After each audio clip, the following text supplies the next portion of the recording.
Hi guys, welcome back to my channel. तो finally एक नई वीडियो के साथ ये है मेरा आरआरबी पीओ का जो मेंस का रिज़ल्ट है वो। और बहुत सारे लोग होंगे जिनका हुआ होगा, उनको कंग्रेचुलेशंस। अब आपको जो एफर्ट डालना है वो इंटरव्यू के लिए डालना है and all the best for that. अब बात करते हैं जिनका नहीं हुआ। उनमें से मैं एक हूँ, मेरा भी नहीं हुआ है। अब दो चीज़ें हैं मेरे आगे, या तो मैं यहाँ रोना धोना शुरू कर दूँ, हाय मेरा नहीं हुआ, क्या होगा मेरी ज़िंदगी में, या तो मैं ये कर लूँ। या तो मैं सेकेंडली क्या करूँ, मेरे सामने मुझे पता है IBPS PO का मेंस आने वाला है, मैं उसकी तैयारी शुरू करूँ।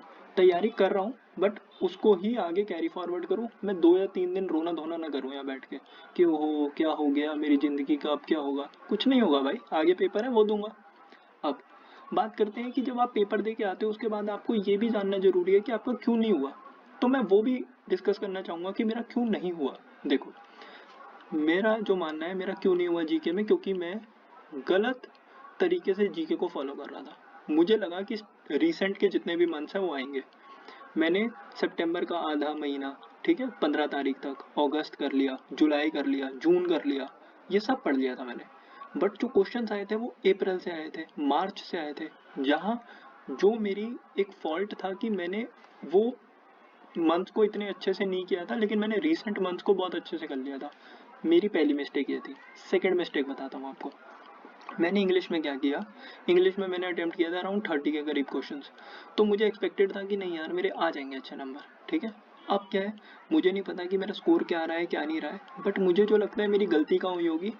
इंग्लिश में ना कुछ क्वेश्चंस ऐसे थे जहाँ पे ये बोला गया था कि आप एरर्स बताओ, और कुछ क्वेश्चंस ऐसे थे जिसमें ये बोला था कि आप ये बताओ कि किस में एरर नहीं है। मैंने वो इंस्ट्रक्शन नहीं पढ़ा जिस वजह से मेरी वो गलती थी, और मैंने उसको बाद में आके एनालाइज किया भी कि यार नहीं, मेरे से गलती हो गई है।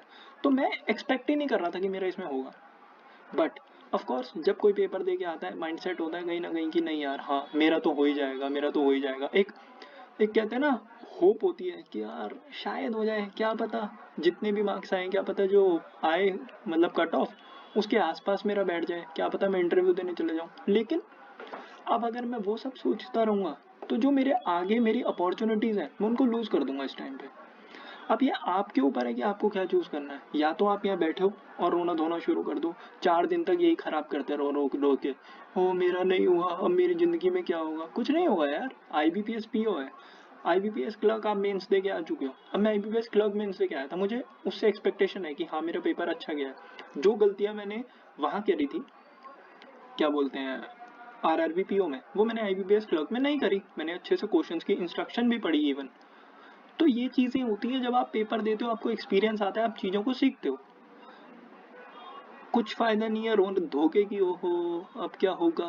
कुछ नहीं होगा, पेपर आ रहा है अभी 30 तारीख को, वो पेपर देने जाना, ठीक है, IBPS PO का। ऑफ कोर्स एक्सपेक्टेशन सबको ही होती है कि मेरा क्लियर होगा, प्री मैं भी एक्सपेक्ट करके चल रहा हूँ कि मेरा होगा क्लियर।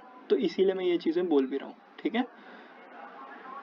टेंशन लेने की ज़रूरत नहीं है, जिनका हो गया उनको बहुत बहुत मुबारक, जिनका नहीं हुआ उनको दिक्कत लेने की, टेंशन लेने की कोई ज़रूरत नहीं है। आगे बहुत सारी अपॉर्चुनिटीज़ हैं।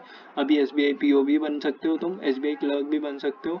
इसीलिए टेंशन मत लो, अपने ऊपर एफर्ट डालो और बस अपने ऊपर ट्रस्ट रखो, ठीक है। And bye bye, thank you.